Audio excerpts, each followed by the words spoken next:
This story is titled, I paid bills at home, but mom moved her friend and kids into my room. So I left, and now she's begging me back.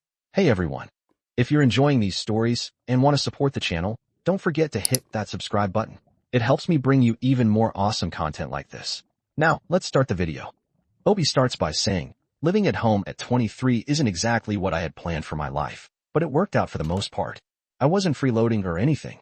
I paid rent, covered the electricity bill, and even paid for my mom's phone plan. It's not like I was just lying around eating snacks and playing video games.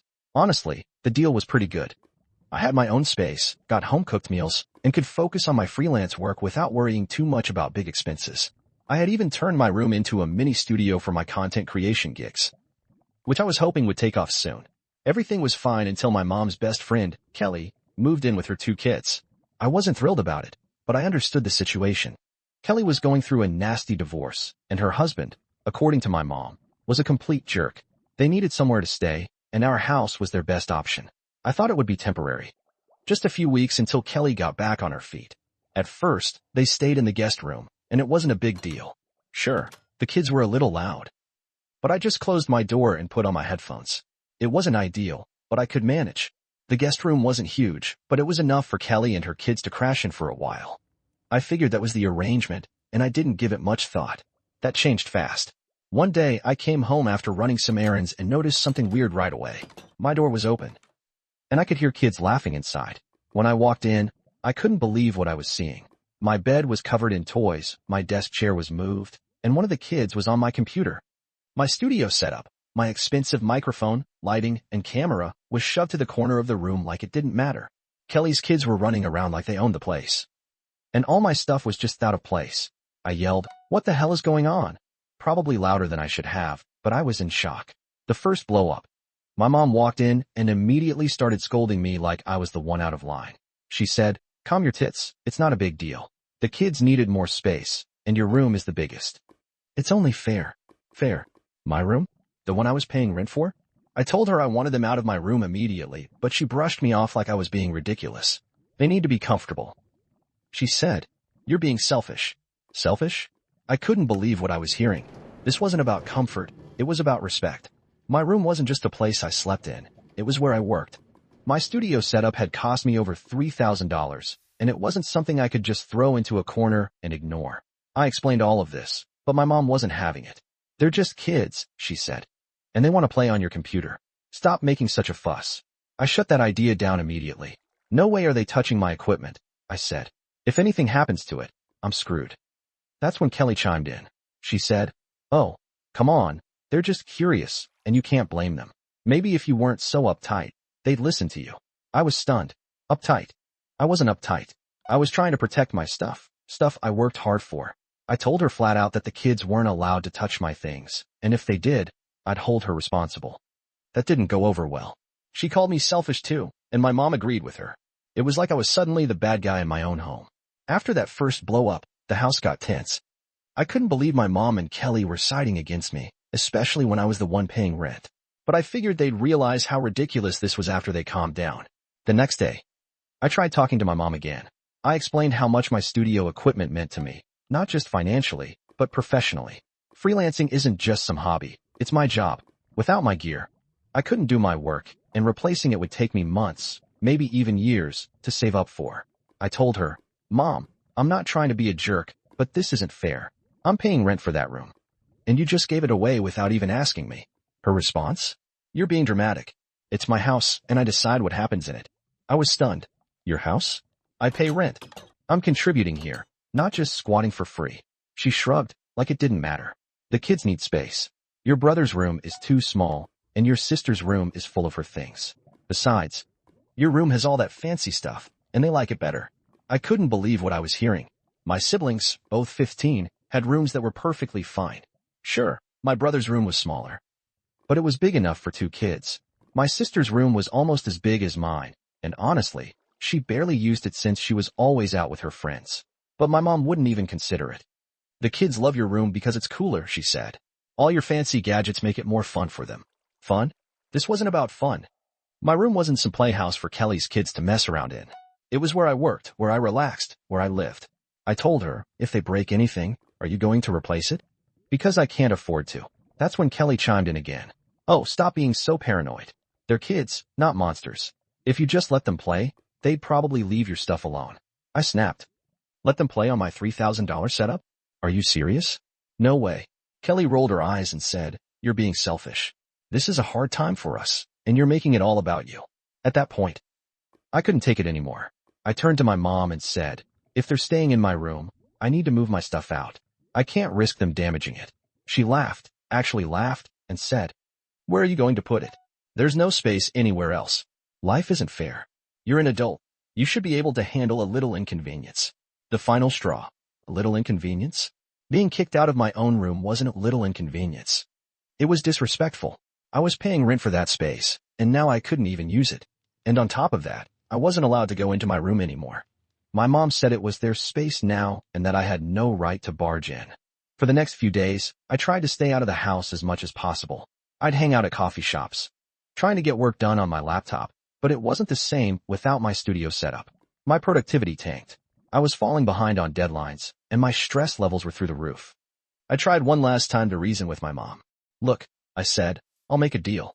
Let me move my setup into the guest room, and they can stay in my room. That way I can still work. And they can have the space they need. She didn't even think about it. No, the guest room is too cramped for all your stuff. You'll just have to wait until Kelly gets back on her feet.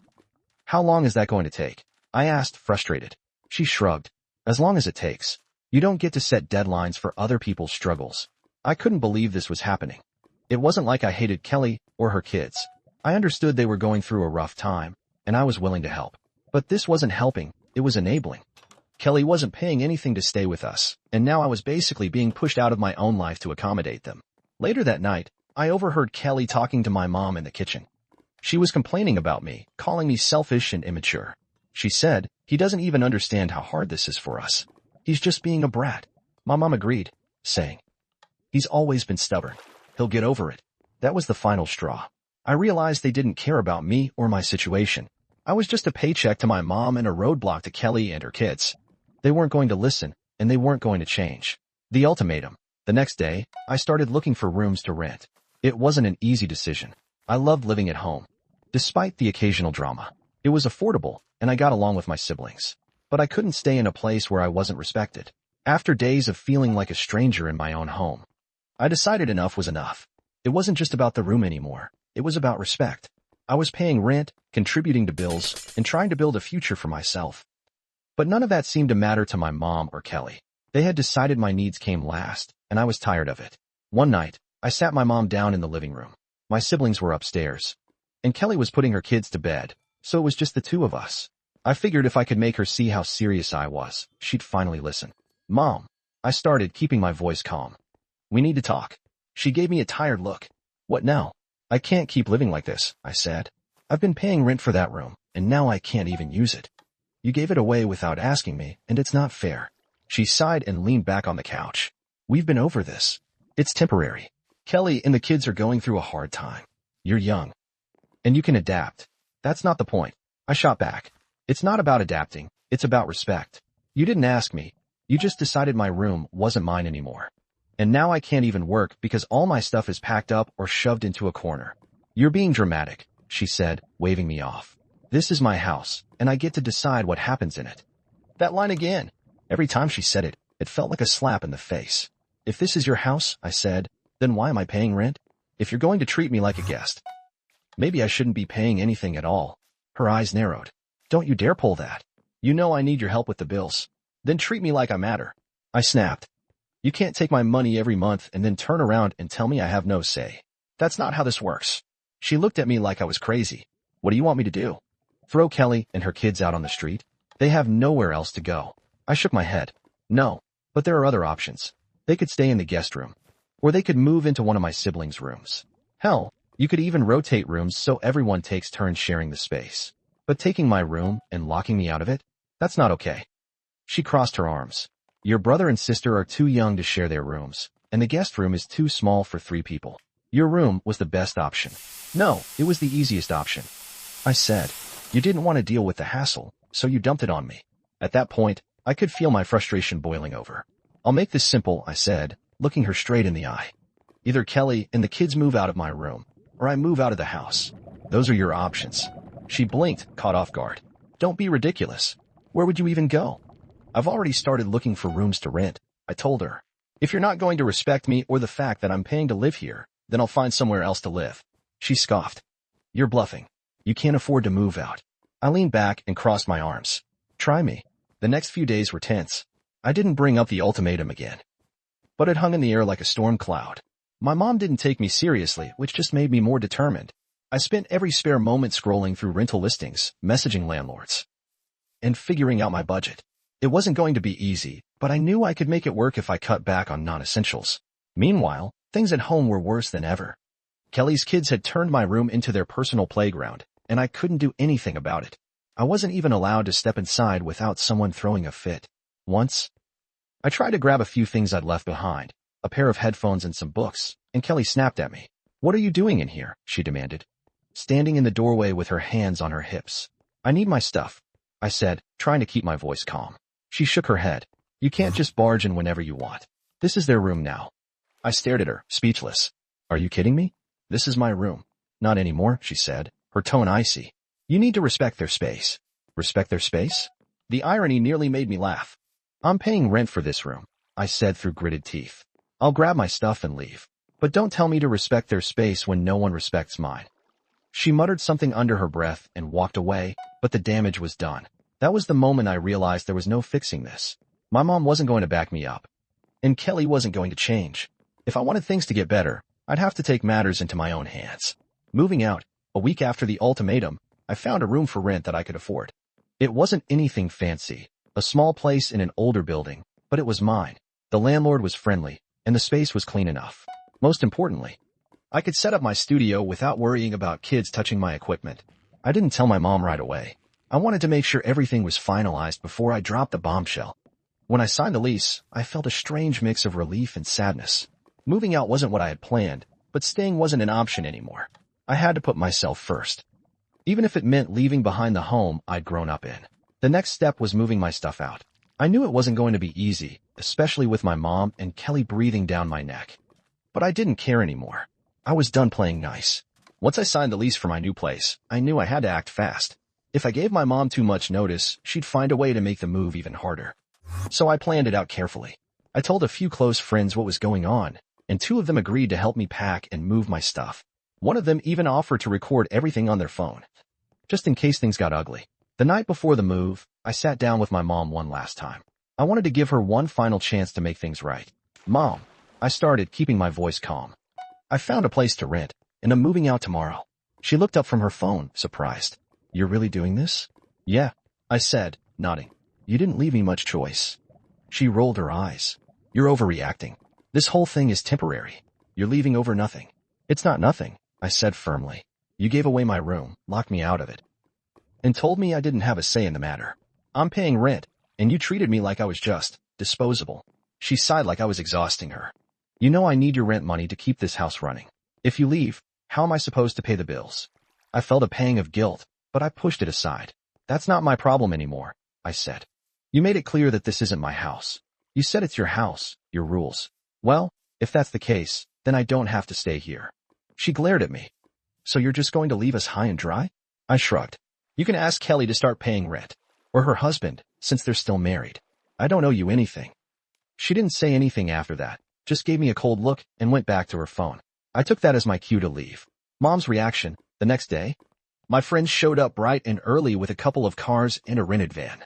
We were ready to get everything done as quickly as possible. I'd already packed most of my stuff into boxes, but I still had to get my studio set up out of my old room. When we got to the house, Kelly and her kids were already awake. The kids were running around the living room, and Kelly was sitting at the kitchen table with a cup of coffee. She gave me a suspicious look as soon as I walked in. What's going on? She asked, narrowing her eyes. I'm moving out, I said simply. Her eyebrows shot up. Seriously? You're leaving because of this? That's pathetic. I ignored her and headed upstairs to my room, or what used to be my room. When I opened the door, the sight almost made me sick. My bed was covered in stuffed animals and toys, and my desk was piled high with random junk. My computer, microphone, and camera were shoved into a corner, looking like they hadn't been touched in weeks. I turned to one of my friends. Start recording, He pulled out his phone and began filming as I carefully started packing up my equipment. Kelly must have realized what was happening because she came upstairs and started yelling. "You can't just barge in here and start taking stuff," she shouted. "This is their room now." I turned to her, trying to stay calm. "It's my stuff, Kelly. I paid for it, and I'm taking it with me." She crossed her arms. "You're being ridiculous. You're throwing a tantrum over a couple of kids needing space." "This isn't a tantrum," I said, my voice steady. "This is me standing up for myself. You and my mom have treated me like I don't matter, and I'm done with it." She started yelling again, but I tuned her out and kept packing. My friends helped me load everything into the van while one of them kept filming, just in case Kelly or my mom tried to pull something. By the time we finished, my mom had come upstairs to see what was going on. When she saw the empty room, she flipped out. "You're really doing this?" she asked, her voice shaking with anger. "You're leaving us just because you didn't get your way?" I looked her straight in the eye. "I'm leaving because you didn't respect me. I paid rent for this room, and you gave it away without even asking. You made it clear that I'm not a priority here, so I'm making myself a priority." She opened her mouth to argue, but I held up a hand. "Don't. I've made my decision." As I carried the last box out to the van, Kelly stood in the doorway with her arms crossed, glaring at me. "Good luck out there," she said sarcastically. "You're going to realize how selfish you've been when things get hard." I didn't even bother responding. I just climbed into the van and drove off with my friends. That night, after I'd moved into my new place and started unpacking, my phone blew up with texts from my mom. She was furious, saying I was selfish and inconsiderate for leaving her in a tough spot. She accused me of abandoning the family and leaving her to deal with the bills on her own. "You've always been so selfish," one text read. "I can't believe you'd do this to me after everything I've done for you." I typed out a response but deleted it. I didn't owe her an explanation. She'd made her choices, and now I was making mine. Guilt trips. After moving into my new place, the first thing I felt was relief. No more fighting, no more disrespect, and most importantly, no more feeling like I didn't matter. Sure, my new room was smaller and the building wasn't exactly top-notch, but it was quiet, and it was mine. I unpacked my studio equipment first, carefully setting it up in the corner of my room. For the first time in weeks, I felt like I could breathe. But the peace didn't last long. My mom started texting me the next morning, blowing up my phone with message after message. She wanted to know if I'd paid rent for the month yet, and when I told her I wasn't paying since I had moved out, she lost it. "You haven't even reached the 25th yet," she texted. "You owe me for the rest of this month." I rolled my eyes. "No, I don't," I replied. "I'm not living there anymore, so I'm not paying rent. You can ask Kelly to cover it." Her response came almost instantly. "Kelly doesn't have money to pay rent. You know that. You're leaving me to handle everything on my own, and I can't afford it. That's not my problem." I texted back. "You made it clear that it's your house, your rules. Well, now it's your bills, your responsibility." She didn't like that answer. She started calling me selfish, immature, and ungrateful. According to her, I was tearing the family apart by leaving. At first, the guilt started creeping in. I'd always helped out financially, and I knew my contributions had made a big difference. But then I reminded myself why I'd left in the first place. My mom had treated me like I was disposable. So why should I feel bad for putting myself first? The next week, the guilt trips turned into anger. My mom sent long, rambling texts about how I was ruining everything. One text read, "You've embarrassed me. Everyone in the family is asking why you left, and I don't know what to tell them." I didn't bother replying. I knew whatever I said would just fuel the fire. Instead, I focused on settling into my new place. I caught up on work, got my studio fully functional again, and started feeling like myself. It was amazing how much better I felt without all the chaos and negativity weighing me down. One last stunt. A few days later, my sister called me out of the blue. I hadn't heard much from her since I moved out, so I figured she wanted to check in. But as soon as I picked up, I realized she had a different agenda. "Mom's really upset," she said. Skipping to small talk. "She says you're not paying rent this month, and now she's freaking out about the bills." "I'm not living there anymore," I said, keeping my tone calm. "Why should I pay rent for a place I'm not living in?" "But you know she can't afford it without you," my sister argued. "You've always helped out. Why stop now?" "Because she didn't respect me," I said bluntly. "She gave away my room, locked me out of it, and treated me like I didn't matter. I'm done being taken advantage of." My sister sighed. "It's not that simple. Kelly's going through a lot, and Mom's just trying to help." "I get that," I said. "But why does helping Kelly mean screwing me over? I was paying rent for that room. I had every right to keep it." "She didn't mean to screw you over," my sister said weakly. "She's just stressed." "So am I shot back. But no one cared about that when I was being pushed out of my own room." She didn't have much to say after that. We talked for a few more minutes, mostly about her school stuff, and then hung up. I could tell she was stuck in the middle. But I wasn't going to let her guilt me into changing my mind. As the days went on, the texts from my mom started tapering off. I think she realized I wasn't going to budge. But then she pulled one last stunt that made me glad I'd left. One morning, I woke up to a text from a cousin I hadn't spoken to in years. It said, "Hey, I heard about the drama with your mom. Are you okay?" Confused, I asked what they were talking about. That's when they sent me a screenshot of a Facebook post my mom had made. In it, she painted me as the villain, claiming I'd abandoned her and the family during their time of need. She left out the part where she gave my room away, of course, and made it sound like I'd left out of sheer spite. I was furious. It was one thing to argue with me privately, but airing our dirty laundry online, that was too far. I didn't respond to the post, though. I figured it wasn't worth the effort. Let her play the victim if that's what she needed to do. I knew the truth, and so did the people who actually mattered. Now, a month later, I'm fully settled into my new place. My work is back on track, my stress levels are way down, and I'm finally starting to feel like myself again. My mom still texts me occasionally, but I keep the conversation short and stick to neutral topics. I've learned to set boundaries, and I'm not letting her guilt trip me anymore. Do I feel bad about leaving? Sometimes, yeah. It sucks that things had to end this way, but I don't regret my decision. I deserve respect, and if my mom couldn't give me that, then I had to find it elsewhere. Moving out was the best thing I could have done for myself, and I'm not looking back. Was I the a-hole for leaving and refusing to pay rent for the rest of the month? I don't think so. I tried to be reasonable, but my mom made it clear that I didn't matter as much as Kelly and her kids. At the end of the day, I had to put myself first. If that makes me selfish, so be it.